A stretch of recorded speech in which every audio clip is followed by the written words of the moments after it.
Rolling and action.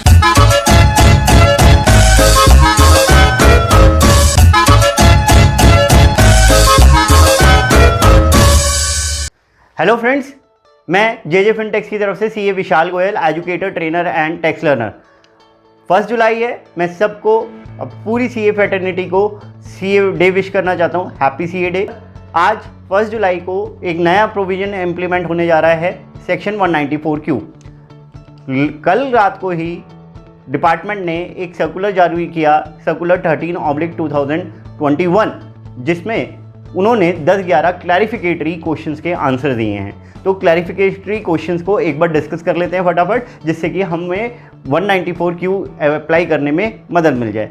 तो उन्होंने 4th para में कुछ क्वेश्चंस को डिस्कस किया है। तो सबसे पहले 4.2 पैरा उन्होंने जो डिस्कस किया, उन्होंने बताया कि इन ट्रांजेक्शन्स पे 194Q एप्लीकेबल नहीं होगा। कौन से 2 ट्रांजेक्शन की? Transaction of securities and commodities जो रिकॉग्नाइज स्टॉक एक्सचेंज के थ्रू या क्लियरिंग कॉर्पोरेशन के थ्रू रूट होती हैं, उनके ऊपर ये प्रोविज़न नहीं लगेगा। Next, electricity, renewable energy certificates वगैरह के ऊपर भी ये प्रोविजंस अप्लाई नहीं होगा।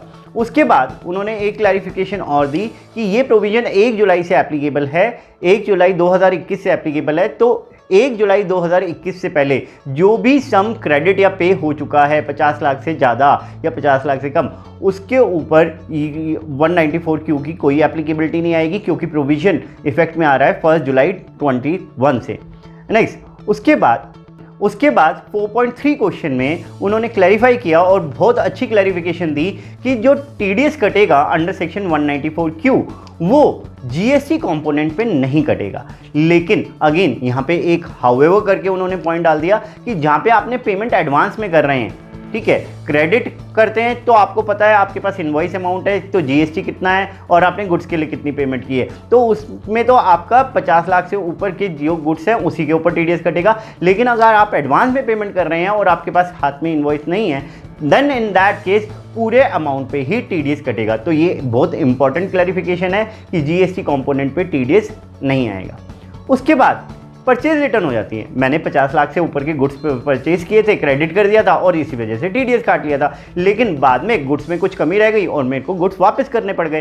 Then in that case department clear कर रहा है कि जो आपने टीडीएस काट लिया अब उसका कुछ नहीं होगा, वो आगे वाले आपने कभी परचेज करनी है तो उसमें एडजस्ट हो जाएगा। और अगर आपने गुड्स वापस मंगा ही लिए हैं, ठीक वाले गुड्स वापस मंगा लिए हैं, तो कोई दिक्कत ही नहीं है। तो अगर आपने एक बार टीडीएस काट लिया उसका कुछ नहीं होगा, वो आगे वाली परचेज में एडजस्ट हो जाएगा।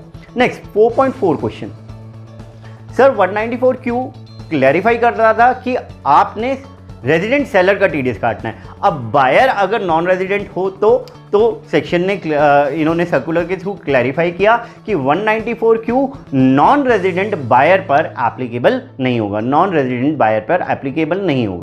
क्वेश्चन 4.5, अगर मैं बायर हूं और जिसने सेल किया माल उसकी इनकम ऑलरेडी 100% एग्जेम्प्ट है, जैसे सेक्शन 10 में या आरबीआई वगैरह में, तो उसमें अगर उनकी इनकम ऑलरेडी 100% एग्जेम्प्ट है तो ऐसे पर्सन का मैं टीडीएस नहीं काटूंगा। लेकिन यहाँ पे एक क्लैरिफिकेशन भी है कि अगर किसी की पार्ट इनकम एग्जेम्प्ट है और पार्ट टैक्सेबल है तो उसमें ये सेक्शन एप्लीकेबल होगा और मेरे को टीडीएस काटना होगा। 4.6 क्वेश्चन आया। 4.6 क्वेश्चन मेरे को इतना कुछ लगा नहीं क्लैरिफिकेशन के पर्पज से। एडवांस पेमेंट पे ऑब्वियस सी बात है टीडीएस कटना था, तो उन्होंने 4.6 क्वेश्चन में यही बता।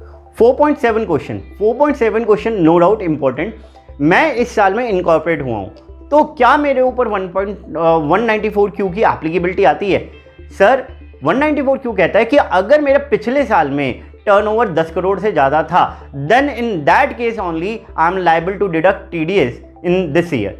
तो 190 ये जो क्वेश्चन है 4.7 ये क्लैरिफाई करता है कि जिस ईयर में आपका इनकॉर्पोरेशन हुआ है उस साल में आपका 194Q एप्लीकेबल नहीं होगा। 4.8 क्वेश्चन इन्होंने क्लैरिफाई किया कि 10 करोड़ से ज़्यादा का टर्नओवर है लास्ट ईयर में तो ही आपके ऊपर 194Q एप्लीकेबल होगा, अदरवाइज नहीं है एप्लीकेबल होगा। यहाँ पे बोल्ड लेटर्स में एक और इंपॉर्टेंट बात क्लैरिफाई की कि टर्नओवर ऑफ बिजनेस देखना है, जो आपका प्योर बिजनेस है, मतलब नॉन बिजनेस एक्टिविटी से जो रेवेन्यू आपको कलेक्ट हुआ, डिविडेंड इनकम है, इंटरेस्ट इनकम है, तो वो इनकम आपके टर्नओवर में कंसिडर नहीं की जाएगी 10 करोड़ की काउंटिंग लेते हुए। 4.9 question, again important one, 206C1H TCS, 194Q TDS on purchase of goods and 194O मतलब TDS deducted by e-commerce operator on e-commerce transaction। अगर ये तीनों क्रॉस अप्लाई हो रहे हैं तो कैसे ये बात बनेगी? तो सिंपली उन्होंने काफ़ी अच्छे तरीके से समझाया। अगर 206C1H एंड 194Q एप्लीकेबल है तो 194Q प्रीवेल करेगा, और 194O इन दोनों के साथ कहीं पे भी एप्लीकेबल है तो 194O ही अप्लाई होगा, 194O ही प्रीवेल करेगा। Thank you friends, hope so आपको ये वीडियो पसंद आई होगी। इसी तरह की इंफॉर्मेटिव वीडियो देखने के लिए हमारा चैनल सब्सक्राइब कीजिए। आप हमें लिंक्डइन, फेसबुक, इंस्टा पे फॉलो कर सकते हैं। थैंक यू फ्रेंड्स, वीडियो पसंद आई हो प्लीज़ लाइक कीजिएगा, मोटिवेशन मिलता रहता है। Thank you.